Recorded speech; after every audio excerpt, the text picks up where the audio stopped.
Ai, ai, tá frio aqui hoje, hein? Mas vamos lá. E aí, tudo bem com vocês? Como é que vocês estão? Ânimo, ânimo. Pessoal, beleza? Quero compartilhar uma mensagem muito importante com vocês que com certeza vai ajudar você nessa caminhada distante do vício pornográfico, da masturbação e de toda a imoralidade, rumo à liberdade. Então, eu quero te ajudar a realmente vencer, certo? Não cair mais.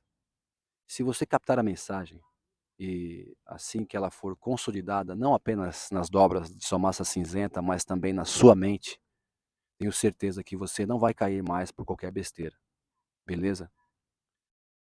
Lembrando que as quedas, pessoal, elas não fazem parte do processo, mas elas acontecem no processo, ok? Por exemplo, se alguém do nada der um empurrão em você, com toda a força, certamente você vai cair, não é mesmo? Porque você não estava preparado para aquilo, né? Agora, se você estiver preparado, acho que vai segurar em alguma coisa, firmar melhor os pés no chão e não vai cair. Então, é sobre isso que eu quero falar hoje. Para que você entenda o ponto crucial da sua luta. Para que você não caia, digamos assim. É, você tem que saber aonde começa a queda. Ou melhor, onde se dá o início da ruptura da queda. Porque a queda, como eu sempre falo, não é o ato em si. O ato em si é a manifestação dela. O ver pornografia, o se masturbar, o adulterar, são formas de manifestar a queda. E claro, isso no contexto sexual. E também o comer muito, o beber demais, estourar cartão de créditos, falar mal dos outros, o sentimento de inveja, são outras formas de manifestar a queda. Mas a queda não começa aí. Só é possível não cair quando você estiver vigilante. Estão me entendendo? Você só não cai quando você, como o próprio Paulo diz lá em Gálatas 5, quando você estiver andando em espírito. Andar em espírito é estar atento, é estar consciente, é não ser dominado pelo ego. Como diz a gíria, é não dar moral para a carne, beleza?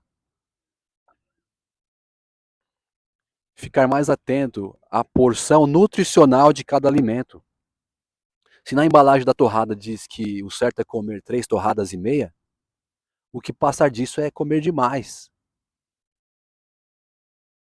O bife ou a carne é só o que cabe na palma da sua mão. O que passar disso é exagero. Então, andar em espírito é alcançar o nível máximo da atenção plena. E tudo isso está antes da queda. Nesse ponto, você pode se tornar um observador e será capaz de observar tudo o que acontece ao seu redor, como também observar os pensamentos que rondam a sua mente sem se envolver.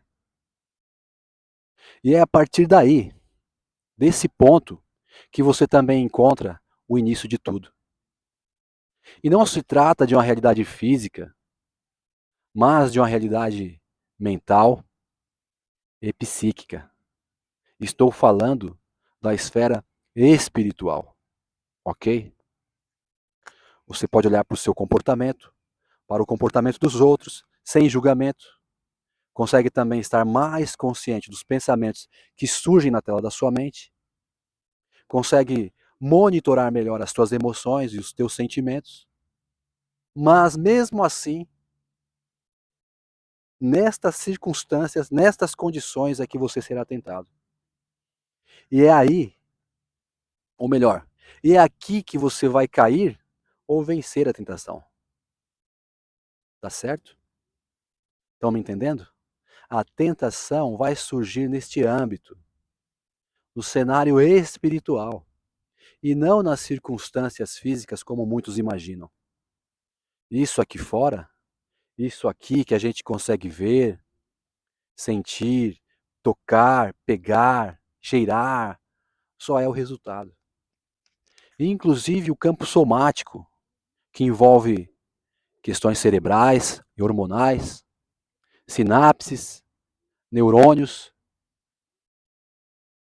Ainda assim, isso também sinaliza o resultado da mente, é o efeito, ok? Isso ainda faz parte do físico, porque você consegue ver. Se você abrir um cérebro, você consegue ver os neurônios. Se você colocar lá um eletroencefalograma, você consegue medir os impulsos elétricos, as sinapses, todas as correntes que passam ali no teu cérebro. Isso ainda é físico. Isso não faz parte do espiritual. Isso é físico. Então preste atenção. Preste bastante atenção nisso que eu vou falar agora. Porque acho que é aqui que muitos erram. Por exemplo, se você recebeu uma imagem na tela da sua mente, algo que você viu no mundo físico, como por exemplo, uma mulher sensual, ou um homem do jeito que o diabo gosta, ou até mesmo uma lembrança, uma recordação, uma memória, entendem? Essas coisas, como todas as outras, ativam as células cerebrais e criam o pensamento. Então, o pensamento pode ser criado através dos seus 5 sentidos, como também através da sua memória. E também, é claro, através da sua imaginação. Beleza? Nenhum resultado ocorrerá se antes não houver um pensamento. O pensamento é o ponto de partida da mente. É a chave da ignição.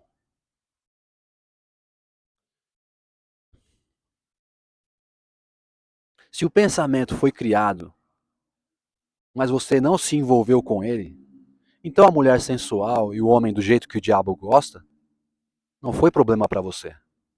Agora, se você foca muito, se há emoção, se há envolvimento nestas coisas que quer abandonar e que agora também é um pensamento, você está reforçando as mesmas redes neurais que resultará no mesmo caminho para aquilo que você não quer. E eu estou falando aqui de um processo retroalimentativo. A lei de Hebb diz que células que disparam juntas permanecem conectadas. Então o que temos aqui? O mesmo homem de sempre. Não houve mudança. Não houve transformação. Certo? Não houve mudança. A mulher continua a mesma, o homem é o mesmo. As coisas que você vê através dos seus 5 sentidos, criando pensamentos com os quais você se envolve emocionalmente, te programam de fora para dentro. E da mesma forma, as coisas que você se lembrou de um passado remoto ou recente, com o qual você se envolve emocionalmente e sempre pensa na mesma coisa, também te programa de fora para dentro. E pior, você está projetando o seu passado para o seu futuro. Então, você vai repetir os mesmos erros e as mesmas quedas que você cometeu antes. Agora veja bem, se os pensamentos foram criados e você simplesmente ignorou, não deu bola, mudou de canal, sintonizou o canal do teu sonho, o canal da tua preferência, dos teus objetivos, a sua missão e não se envolveu com aquilo, não fantasiou nada, não houve uma hiperativação eletroquímica do teu cérebro, os neurotransmissores, os neuropeptídeos continuam normais em homeostase, os hormônios estão como antes, nada mudou. E você, durante essa exposição, continuou firme, então você venceu a tentação. Porque ser tentado não é pecado, e sim o envolvimento com a proposta indecente. Te empurraram, mas você ficou firme e não caiu. Jogaram a isca e você disse: não estou com vontade disso. Você continua no caminho do arrependimento, da metanoia. Você venceu mais uma tentação. Exemplo prático, comum e corriqueiro. Digamos que você esteja muito bem espiritualmente. Devocional em dia, oração. Você agora tem até prazer na leitura bíblica.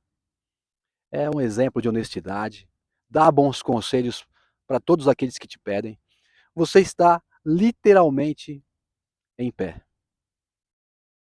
A sua vontade é fazer a vontade de Deus. E em certo momento você está ali, vendo algumas postagens no Instagram do Vida Pura, assistindo alguns vídeos e tal, quando de repente aparece uma mensagem no seu WhatsApp. Mas você não abre a mensagem. Só consegue ver na parte superior, tá ligado? Sabe quando fica ali em cima, naquela parte superior, que você dá uma puxadinha para baixo e você consegue ler o que está escrito? Então você vê.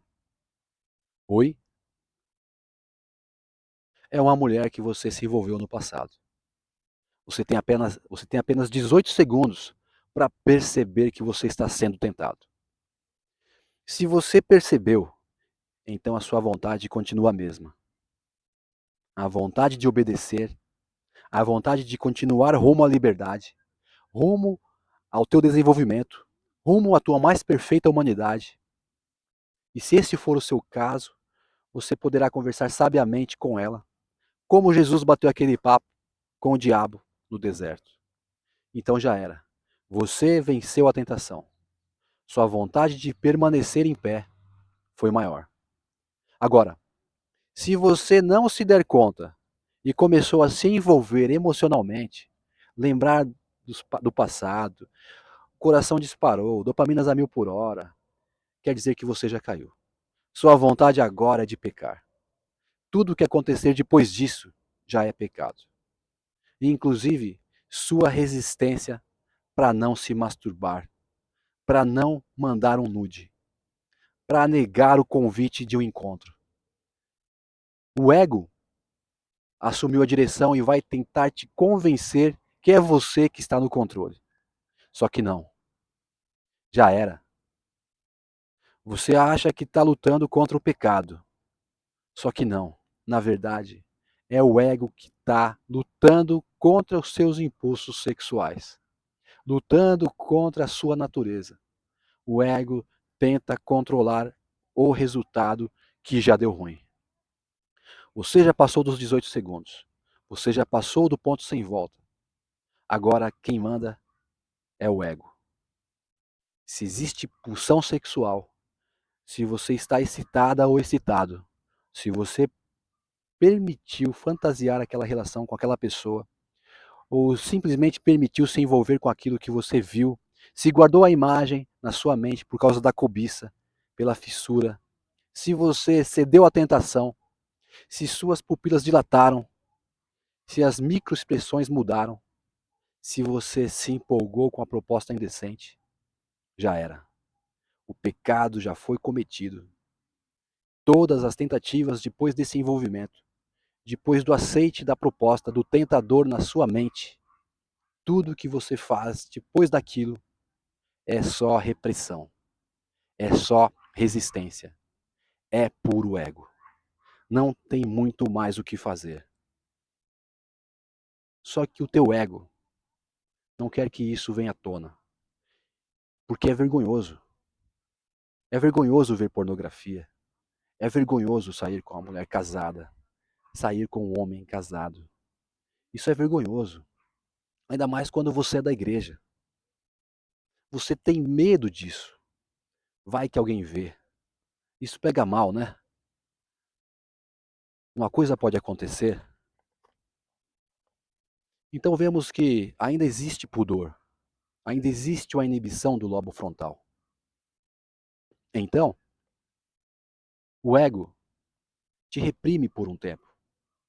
Dá aquela segurada. Só que não tem nada de amor. Não é porque você ama alguém.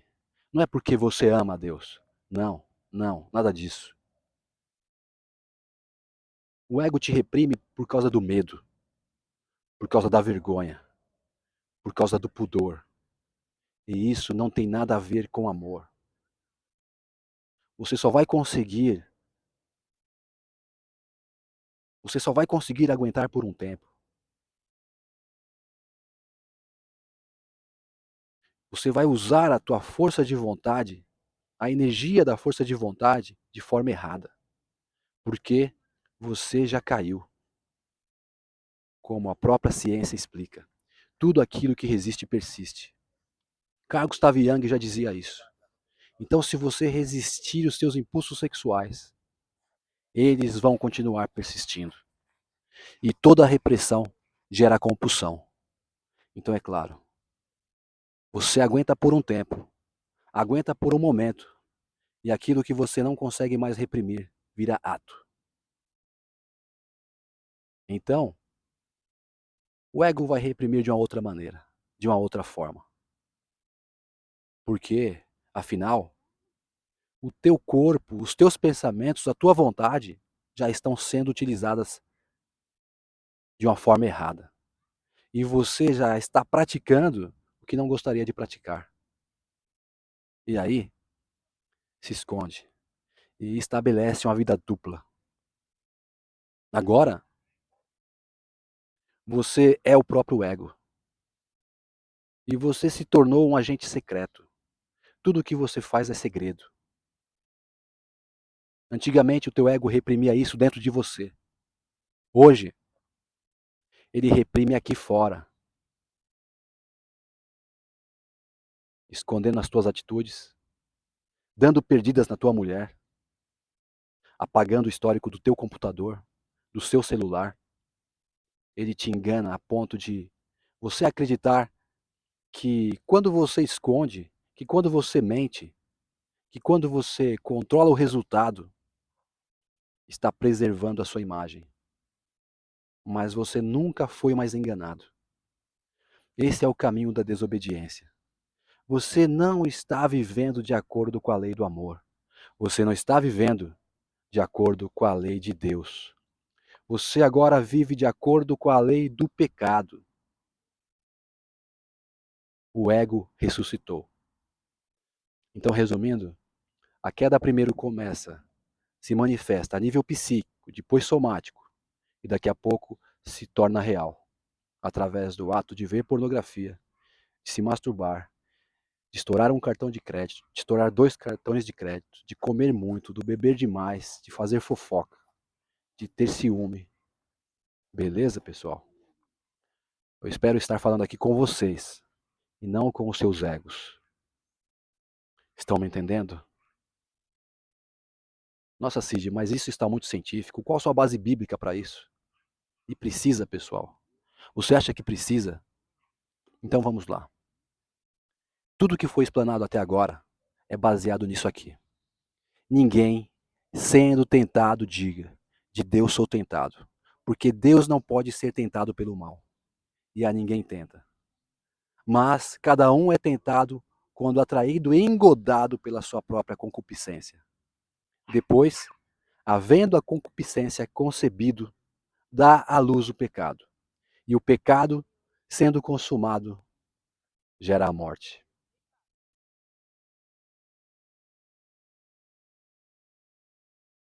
Tiago 1, do 13 ao 15.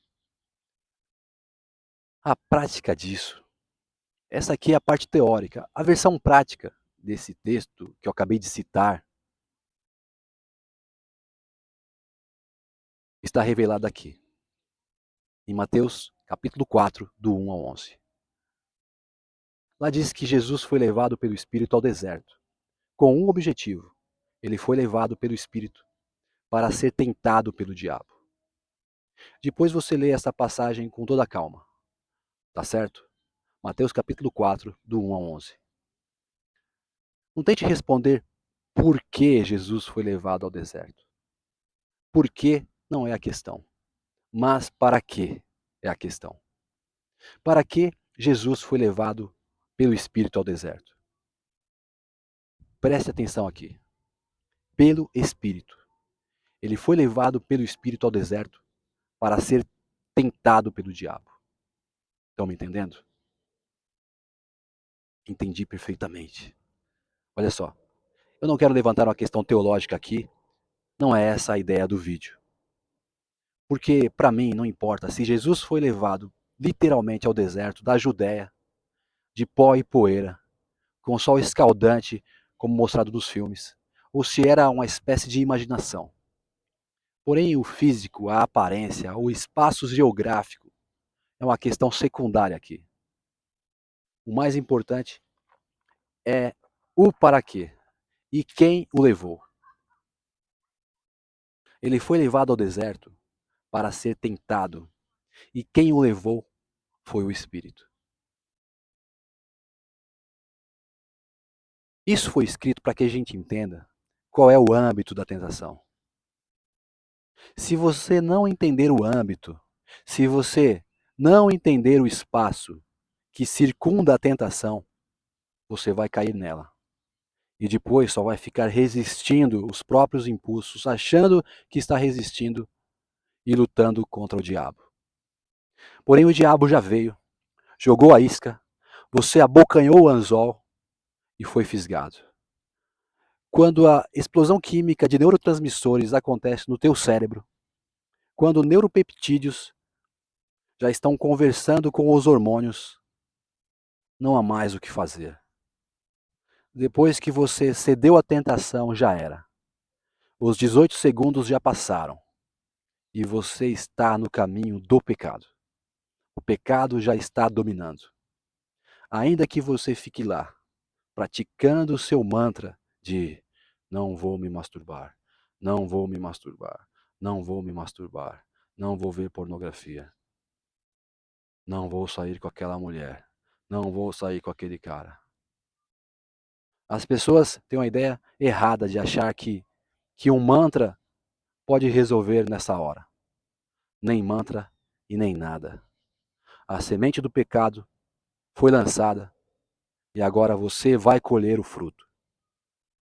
O diabo está lá ao derredor, só dando risada. Que crenteiro idiota. Não leia a Bíblia, não. Preste atenção aqui. Se nosso exemplo é Jesus, saiba que ele não tinha vontade de ceder à tentação. Porque tentação não é receber uma proposta quando se tem vontade de pecar. Aliás, o objetivo da tentação é mudar a sua vontade. Se sua vontade não tem que mudar, você não sofre tentação. O que você está tendo é uma oportunidade. Então Jesus nunca pensou em pecar. E isso também inclui o fato de não ter vontade de pecar. Jesus nunca teve vontade de pecar. E durante a tentação não foi diferente. E era exatamente esse o objetivo do diabo. Criar essa vontade nele. Só assim o diabo o desqualificaria de todo o plano da redenção. E da mesma forma, para a gente também é assim. É esse o maior objetivo da tentação: mudar a nossa vontade, mudar a nossa missão. Porque a vontade é uma das maiores potências do ser humano. O homem sem vontade ou com má vontade é um homem morto. Mas a vontade de Jesus, o apetite dele era daquele que o tinha enviado.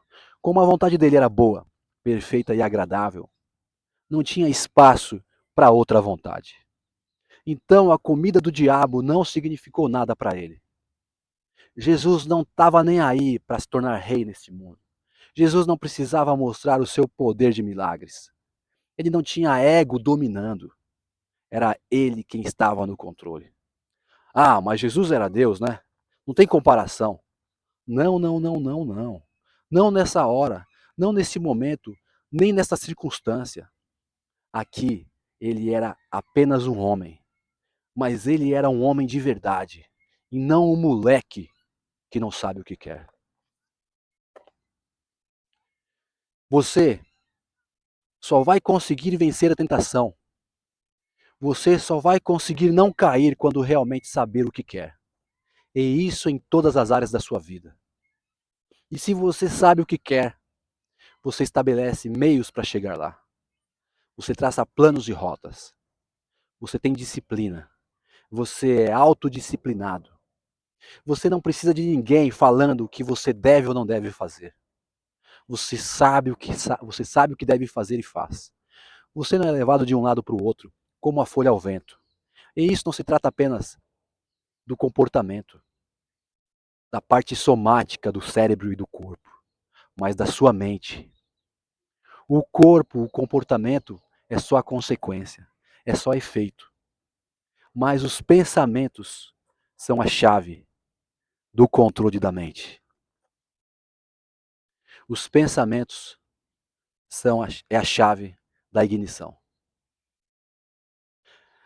E assim você escolherá apenas os pensamentos que te levam ao objetivo. Quando você sabe o que quer e onde quer chegar, com homens, com a ciência, com teólogos, você até pode pegar carona, mas nunca confiará o seu destino a eles. Deus abençoe você e obrigado por assistir até o final.